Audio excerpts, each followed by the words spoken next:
Lightning like Steve McQueen. I'm in fast lane when the light turns green. And I built tough, I ain't nothing but grit. Cause I made rugged blood, sweat, and spit. Yeah, like a horse I fly. Better push yourself in for a bumpy ride. I like to play hard, but I work harder. And I weather the storm cause I'm built stronger. What is up, ladies and gentlemen? We are back. We are live. It is the Freight Coach Morning Show, the top morning show in transportation, coming to you live every single weekday, 8:30 a.m. Pacific, 10:30 Central, to break down 3 industry headlines and provide some actual insight into this industry that we're in that goes a little bit deeper than these headlines that we break down. Because at the end of the day, you guys, you can't just look at the headlines. You got to read these articles. You got to do your own research, formulate your own opinion based on your experience out there. Because again, there's a lot of things in the headlines that say one thing, but the reality is vastly fucking different. Casey Sawyer, what's up, brother? Good morning. You are right. Let's fucking go. All right. This shows I'm pumped for today. All right. I got a very special guest for you guys. He's a really good friend of mine. He has a sexier voice than I do. He has a better beard than I do, but that's as far as I'll go with it. Because he's just as good looking as I am. Vitaly, what's going on, brother? What's up from GTA out there in Canada? And hey, as always, you guys, my friends over at V-Hub, the ones who keep this neon light on, are the proud sponsor of bringing this show every single weekday. They're the ones who can make this happen for me. Asset reallocation, you guys, access to trailers. No matter what side of the industry you're on, whether you're a driver, whether you are a broker, you need trailers. You need to be creative in that sales process. I can't cold call a prospect and then literally have nothing of value to bring to them. So what you can do is you can literally create drop trailer pools with their app, vhubapp.com. Hit them up. And for your drivers out there, and like right now, more than ever, as fuel is just fucking through the roof and everything else, there's a way for you to offset some of these costs. So what they have right now, you guys, is over in Glade Spring, Virginia, you get paid $15.50 to reposition this up to Orting, Washington, which is like 20 miles outside of Tacoma. And don't worry, this is on top of the revenue you get by putting freight in the back of that trailer. They also have them over in Paragould, Arkansas as well, going up there just outside of Tacoma, and $15.50 on that one as well. You guys, you get paid to do this. This is just a way for you to help offset these costs that were out there. And then also one of my favorite lanes ever to move is Southern California out to Texas, because there is never a shortage of freight that needs to be moved out there. So you can get paid $600, snag that trailer down in San Diego, as Ron Burgundy says, and go up to LA, snag some freight out of there, and go into Dallas, Texas. Also, if you are in need of repositioning some of your equipment in the Montreal area, that we have some carriers that are looking to actively do this frequently, looking to go down to Eastern PA with that as well. So hit them up, vhubapp.com. My man Xavier Campos, he'll be in the audience. My friend Stacy Steen, she'll be in the audience as well. Hit him up. As always, let him know that the Freight Coach sent you.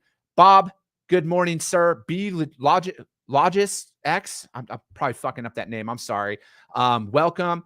Casey, Beard Envy, you are right. And Whitney Fowler, welcome back. Good to see you getting in here, getting things set up to move freight into Canada. Hey, hit up my friends V-Hub. They got some trailers for you if you need. Drew Driscoll, good morning, brother. All right, the man, the myth, the legend, Mr. Robert motherfucking Bain is in the house today. Finally, somebody gets it right, man. Like, I put it on there. Everybody thinks it's like a shout out to where I work. No, man, I've been saying this since I was 16. I'm Robert motherfucking Bain.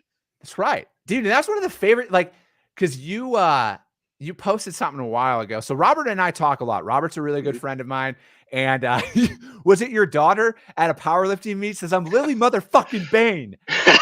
Yes. So I guess I should probably do the intro, right? So for those who don't know. Yeah, for those we'll do that. Yeah, we'll do the whole thing. So my name is Robert Bain. I am the strongest man in logistics. You find me on LinkedIn.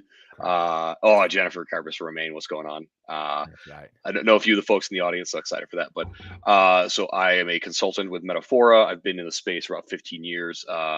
That's all kind of boring. Like I've done a lot of shit, man. I've done everything from sitting in the driver's seat to sit in the VP of operations seat, and now I tell people what to do and how to make their business better. But outside of that, I've got 4 kids, 18, 16, 14, and 12. My wife and I live in the Chicagoland area. We married a little over 17 years and been together for 20 as of a couple weeks ago, which is very exciting. Yeah, so I'm old. But yeah, I like to a deathcore guitar player. Kind of, yeah, I do kind of look like that. But yeah, outside of that, I power lift, and so that kind of leads into the whole thing with the MF. And again, something I started when I was younger. A buddy of mine, he was a guy I ran track with. Used to always introduce himself as Nate Motherfucker Doyne. Did it exactly like that at that speed, and so it was always kind of a joke. And Lily heard me say it once, and my daughter powerlifts with me. She's 16. She's a high level gymnast, very very amazing athlete, and they kept introducing her as Robert Bain's daughter, and she got really pissed. And she said, "I'm Lily motherfucking Bain." I love it. I fucking love And it. yeah, so she's what, evil genius, smart. She's gorgeous. She's super strong. Throws hands like an inmate. She's a great kid. Yeah, Jesus, that's fantastic. I love that story. Almost fell over laughing the first time I heard that one. That is some classic stuff. Bonnie, good morning. Thanks for joining. Pat Green, what's going on, brother? It was an awesome intro, Bob. You are correct. I will say that. Hey, we're at day 79 of the Freight Coach Tally. I don't know if you're familiar with this, Robert, but Little bit. day 79 of the Freight Coach Tally of there being a truck parking issue as well as a facilities issue in this industry. And again, as I will reiterate, I see both sides of it, but I won't stop talking about it until there's meaningful change that is out there. And, to me, that changes. If you're not going to allow a driver to use your facility, let them drop their trailer and then leave to go and then come back. I think that there's got to be a change in that. And it's like, as we're talking about getting new talent into the industry and, the big push by the FMCSA about the driver pilot program and everything else, like I personally wouldn't go somewhere and sit for 8 hours and not be able to leave to use a restroom. Would you, Robert? Absolutely not. One, because I know how my body works, and that's not going to happen. Correct. And if you want to keep me from food for 8 hours, I mean, I don't think you want to know me. No, I'm just saying. I'm just saying. Robert cooks like 18-ounce porterhouses for dinner every fucking night.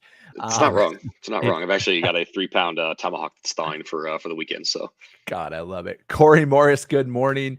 Yeah, you guys, and also the daily reminder of the fact that fuel is at $5.26 a gallon, which is not a cause for celebration like some people are putting it out there right now about the largest drop in history. Well, how do we define celebration? We could always just redefine what celebration is now, just like we redefine other things lately. That's true. Just change the Webster's definition of when they're at a sky high price and then it drops. That's now the biggest drop that's out there. And yeah, again, I get all this information from EIA.gov, you guys. So check it out and you can see, because obviously fuel is still $2 a gallon year over year higher right now. And, also there's some great tools that are out there. My friends over at Trucker Tools, on their app, which is free to drivers, you can drop your pickup location and your delivery location out there, and it will pull up all the most cost-effective fuel stops for you en route. So you can look at and check it out and plan your route out there around that. I mean, you never know. Again, don't hold me to this, but what if some place is 30 or 40 cents cheaper a gallon? That is going to add up, especially in today's market. So again, check them out, you guys. So, Robert, before we jump into some articles, I mean, you're out there talking to people in the industry every single day, with what you guys are doing over at Metaphora, which I'm a huge fan of everything that you guys do over there, Pete and my man Ryan Schreiber and fucking second best beard in logistics. Second, third. Mine's second. Hey-o. But how are you guys going to your clients right now about how to navigate through the rest of this year? Because I think no matter what we see out there, this is I still think it's too tough to accurately plan what will happen. There's too much volatility that's still pending, in my opinion. So that's a great question. We, not to give away too much of the secret sauce, obviously, you gotta pay for some of that stuff. But we see a few things coming down the road. One thing that is really, really important, if you're 3PL, you need to be very, very intentional about your carrier relationships. We've been riding this gravy train for 2 years, essentially, with rates and people. We're seeing this now with a few clients where people are really concerned because now they have comp plans that are being adjusted to try to grab volume. And in order to do that, with rates falling, you're going to have to be pretty aggressive. And so all of a sudden, you're no longer getting that $2,000, $3,000, $5,000 commission check. Now it's shrinking a little bit, and you're having to do a little more work. And the reason being is because they didn't do the pre-work. everyone's like, oh, I'll just go do, call carriers off the DAT, or I'll just, hit up these people every once in a while. And there really was no capacity strategy around that. And so all of a sudden now these business owners that they're talking to are going, nah, man, like I'm trying to get money too. So I'm not going to do you any favors. Yeah. So be very intentional about their relationships. Be very intentional about the technology they're investing in. I've put up a few posts a couple weeks ago, specifically around vanity metrics. We talked about that, which talk about fuel, and it's down 50 cents. It's up $3, over the last 2 years. So that's a government vanity metric. So you look at these things. You look at technology that people are going to invest in. Yeah. What is actually going to be the game changers? And I know I talk to technology companies all the time too. Everyone says they're gonna change the game. They're gonna do everything different and right and better. And some are, some aren't. And it's really behooves companies now to start really digging in, asking those tough questions. Like anybody can put together a slide deck. Anybody can. Correct. And I can swear on this one, right? Yeah. Are you fucking serious? Come on, bro. Just want to be sure, man. Yeah. Can't always do that. I was on FreightWaves earlier this week, so I gotta be careful. You don't have to be PC on this show. You can say what the fuck you want. Fuck your sales pitch. Freedom of speech. Yes, but seriously, that when you are evaluating a potential provider, fuck the sales pitch. Like you're gonna see it, and you're gonna see all the ins and outs. Ask the tough questions. And by the way, if you're one of those providers, be ready for the tough questions. Invite them. I'm right there with you, man. Like when I work with a lot of my clients too, like obviously technology and everything is something that they're always wanting to look into. And it's like, in my personal opinion, and this is also me owning a tech company as well, is your API actually active? What does an integration process look like? What is your tech stack and your, I would say your integration rollout look like? Like if I hired you today, do I have to wait 3 months to have all of my other partners that I'm playing for actually start working? And again, like anybody can create a slide deck, just like any broker can go in and offer to a shipper, oh, I have all this and that, until it's time to execute. And that's why I always put it out there, man. Selling's fucking easy. All right. Like before anybody's like, oh, fuck that, blah, blah, blah. Selling's going to always be the easy part, you guys. And I want you to remember that execution will always be the hard part, no matter what. Because that's when all the variables start to roll out. That's when blown tires happen. That's when your rep doesn't set an appointment and the driver shows up, and then there's a fucking shitstorm that comes of that. So that's when the real work will always start. And same thing when you're evaluating your tech partners, when you're evaluating who you're going to work with, you need to see, is it all fucking fluff? Because anybody can sit up here and drop the corporate bro fucking talk like, oh, we're disrupting, we're game changing. Let's look at this from a 10,000 foot view here. It's like, no, motherfucker, how is this going to win me more business? How is this going to save my carrier rep time so they can actually invest their time into revenue producing activities, as opposed to the biggest miss out there, which is the line item that never shows up of lost productivity? Yep, absolutely. And when you can show somebody, like as a friend, so I won't say who it is because we don't have a deal with them yet, and but I'm excited to see what they do. I was shown a demo yesterday where they literally showed how a true automated appointment setting went from the initial load was accepted all the way through appointment setting in under 45 seconds, and it physically showed how the bot went between screens and gathered all that data, scraped for available appointments, found the most optimal appointment, saw that there was an hours of service violation potentially within that, adjusted the appointment, set it, EDI tender back or EDI message back to the shipper. Everything's good to go. They showed me exactly how that worked. I'm like, that's the type of stuff that you want to see. Again, that's one example. But yeah, so technology, carrier relationships, and the last thing that is big is evaluate your business to understand if it's time to partner with somebody. When I mean partner, I mean look at these mergers and acquisitions. Yeah. Money is still out there. Purse strings are tightening. They're going to tighten, especially after yesterday with the Fed. So money is still available out there to finance those deals, and there are good complementary businesses that can accelerate each other's growth that will become much bigger than the sum of those parts. Yeah. No, man, I'm right there with you. We could go on this for a while, but we got to break down some headlines. Yeah, we got some other stuff to get into. Sonny Sharma, we forgot to give a few more shout outs here. Sonny Sharma, good morning. Stephen Mason, good morning, man. He's out in Sarasota, Florida. He's got a hot shot, you guys. He's always looking to stay down in the Florida area. Hit him up if you have freight for him. DM him. Jeremy Reed, good morning. Good to see you. Cameron Robertson, what's up, brother? Good morning. And yes, Vitaly, most are extremely weak. And yeah, man, I agree with that wholeheartedly. There's one thing I'm not. It's weak. That's right. That's right. First article is from Yeah. ttnews.com. Used Class 8 truck prices continue to slide, but remain high. I think that, right. It goes on to say that they fell for a third consecutive month, but they're also average around $90,000, which is like literally $35,000 above where they normally are. Like used Right. truck prices and even less, like I was talking to a buddy of mine. He's been a mechanic for 15 years. He's been a diesel mechanic for 15 years back home in Wisconsin. And, like what he was saying, because what he does now is all of the trucks that like never make it out to the floor. So it's all the stuff it's like backdoor deals essentially is what it is right now. So they'll go, like if a fleet is looking to liquidate, say 30 trucks, they'll go in and buy and sight on scene essentially. And then they'll sell them off market to people because they have that many buyers that are still lined up out there. And, because I was talking to him about used truck prices and everything. And he's like, because he's been doing this for a very long time. And he was like, man, he's like, it's just wild to me how long it's held this high for. But he's also saying, he's like, the better part is that they're seeing less inventory coming in where it wasn't as much of like fucking just gangbuster like it was. It's starting to like normalize again. And I think like that's a telling sign of where the industry is heading. In other areas of it is it's going to start normalizing a little bit, and, because it goes on to say that it was, the average used class 8 truck was 62,000 back in 2021.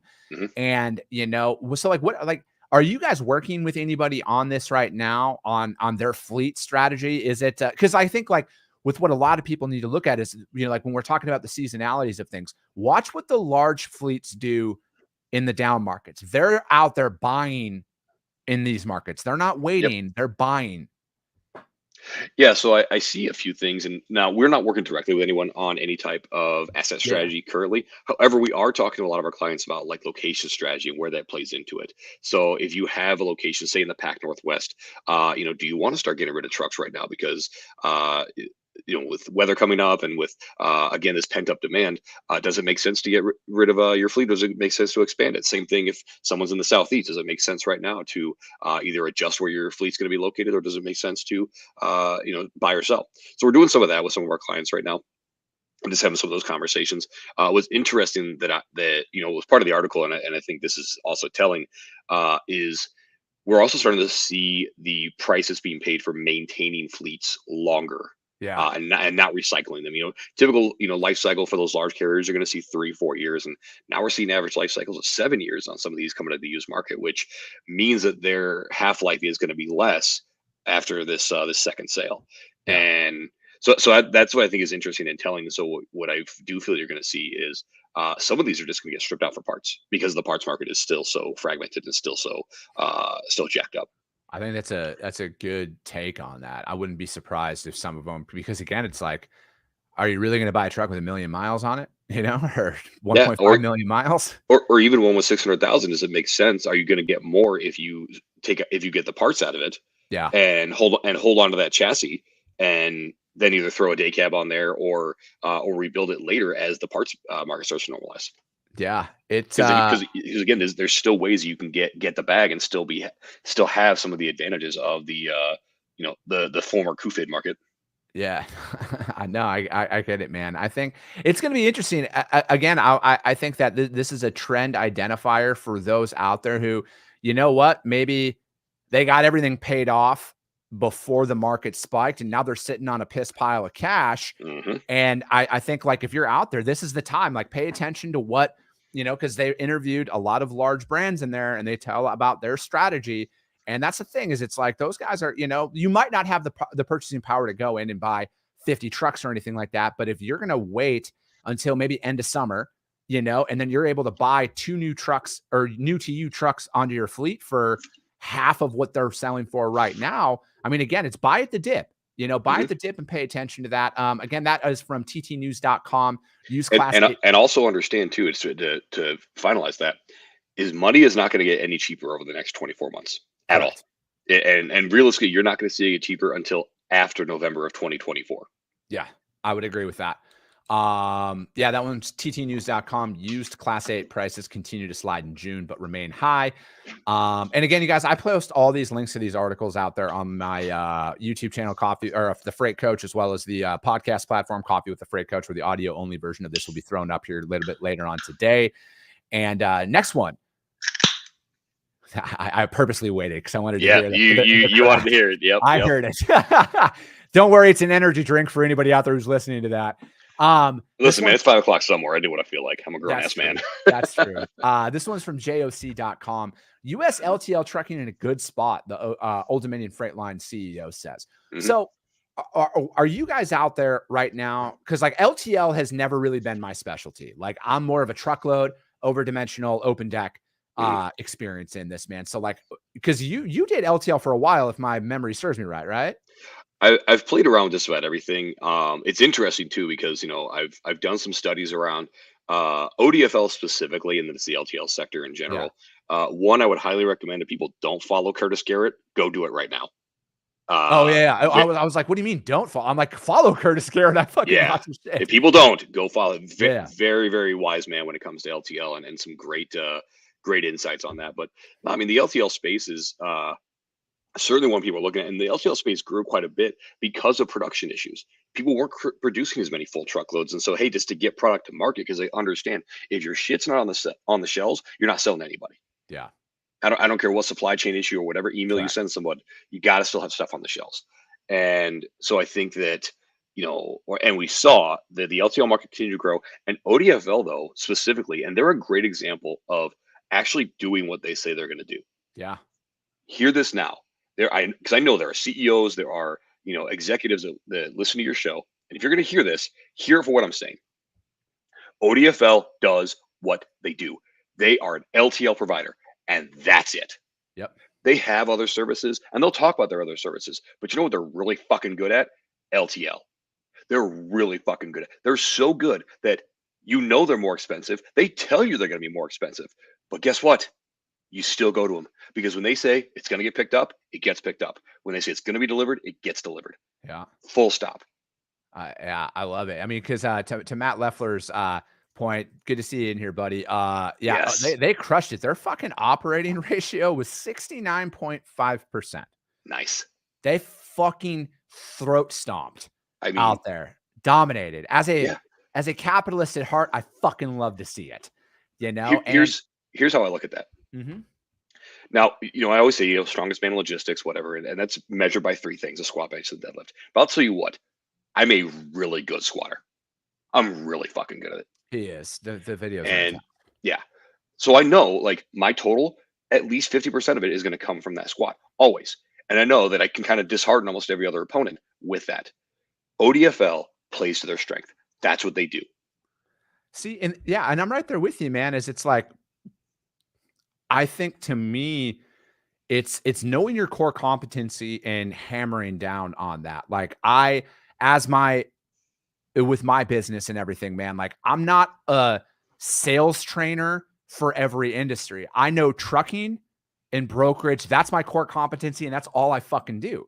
Like, I'm not going to sit here and talk to a real estate. I've never sold a house before. How the fuck am I going to resonate with that? But that's the thing though, is it's like, I think so many people, when they start their business, they're like, oh, I need multiple this. Yeah. No, you don't. We need all these service offerings. We have to do all this stuff. I can remember being sitting in the seat, being a director and a VP of operations, and having those executive discussions like, well, why don't we do stuff for the government, or why don't we do this, or why don't we do that? I'm like, have we ever done that? Well, no. Like, why the fuck are we going to do that? Yeah.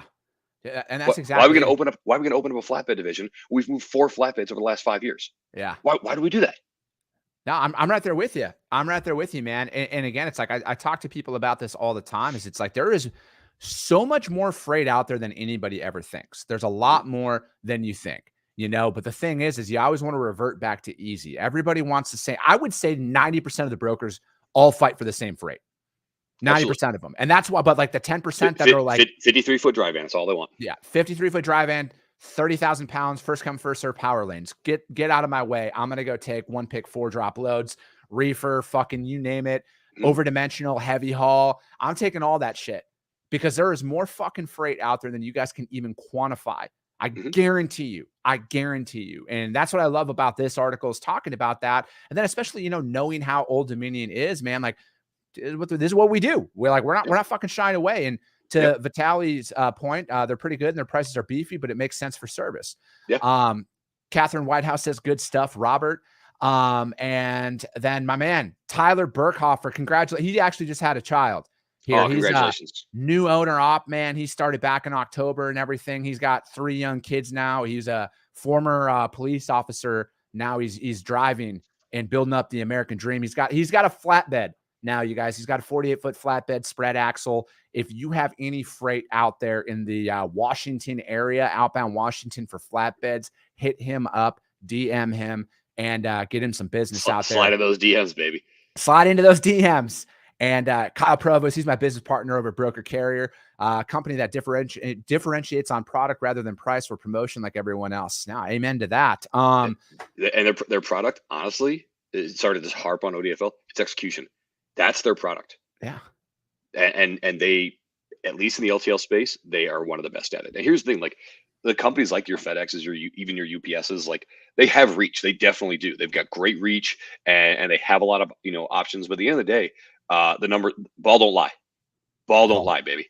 That's right. Amen to that. And dude, we're not even going to start the last article because Robert and I can riff forever, as you can see. Absolutely. Robert and I could just do a daily hour-long live show. My podcasts are a minimum 2 hours long, but they have to cut me off for the one for Metaphora. Like, but Strength and Anger, they're 2 hours plus every time. Dude, I love it. I love it. So what is, from your perspective, man, and I want to leave this and kind of wrap up the episode today, what's some parting words of advice for anybody right now who, again, I think from my perspective, volumes, rates, everything has been at sky high. So to sit here and talk about there's this massive drop, which, yes, in theory, just like in fuel, 30, 40 cents, that's a big drop. But when it's at elevated levels and it drops significantly, and then you pull historical data, to me, it's a normalization is what we are seeing out here. What, from your perspective, what are you seeing? And then how are you, I guess, bringing some calmness to the people out there who this might be their first drastic swing that they've experienced? This is the time to get bulletproof. This is the time where you're going to have to do a lot of work. Yeah. And that's scary to some people. And what I mean by that is not because people are lazy. It's just because it's daunting. It is. It's like coming back from injury. It's not fun. It sucks when you know you're capable of so much more. But here's the thing. This is the time when you can lay the foundation in your business. And this is from executive all the way to C level. You can lay the foundation in your role right now, because you're going to see that there are going to be people are going to, it's called what it is. During these types of times, when the economy is contracting, when money's not cheap, and when people are nervous, businesses are going to close. It's going to happen. Yep. You can still be that provider. You can still, and this is the time to have those conversations with your shipping partners. The time to have conversations with your employees. Be open and honest about this stuff, because guess what? They're already playing it out in their head anyway. Yeah. So if I leave everybody with this, you need to think about a couple of things. The industry itself always needs 3 things. You need shippers, because you need shit you got to move. Yep. You need carriers. You need trucks to move the stuff. Correct. And you also need intermediaries, because there's always going to be gaps in those things. All 3 of these things have a symbiotic relationship. By the way, within those walls, you have 3 customer bases. You have your paying customers, people that pay you for your shit. You have your drivers or your carriers or your vendors, the people that help you make your shit. And you have your actual people that are within your 4 walls. And you have to treat them all equally as customers.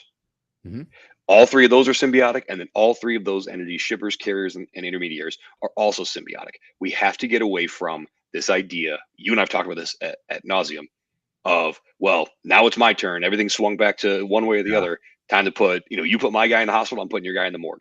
Yeah. That all stops. And when you start looking at it from that perspective, and that becomes one of your core values within your business and within your business dealings. One, you're going to have some customer attrition, because some are just not like that. Yep. But the ones that you're with, you're going to be able to work with them and grow with them. And you're going to be able to play to your own strengths. Yeah. So this is the time where the hard work starts, because then when the big wave comes, you're ready and you ride that motherfucker all the way to the beach. That's right. And, from my perspective with my companies, I'm all fucking offense right now. I am all fucking offense because I I'm know, always offensive. yeah, you are. I just know how a lot of people act in uncertainty is they start to retreat. I'm going to get fucking more bold. I'm going to get more aggressive and I'm going to be out there every fucking where, because again, it's like, this isn't a time to retreat. This isn't a time to step. If you're a broker right now, this is going to be your greatest opportunity to fucking squeeze out all of your competition with your customers. This is going to be it. Instead of sitting out there pushing down that rate too far on the fucking spot market and then you fail on the load, guess what? I'm overpaying right now. If I'm a broker, I'm like, in all reality, I'm compressing my margins right now to fucking snake market share from everybody because service will win in this market, just like service has won for the last 2 years. And just like all of those people who weren't overcharging, they were playing the market as what it was, but they were still servicing like a motherfucker. They're all still sitting healthy with their shippers. Now I'm starting to choke out my competition. I will gladly compress my margin percentages to whatever, $100 a load, if that means that I'm going to move 15 of them in a day instead of 7 of them in a day because the competition out there is trying to make $400 a load. Fucking sit back. This is where the real brokers are going to come in and fucking decimate people. And this is why carriers out there as well, pay attention. There are going to be brokers that will overpay you right now.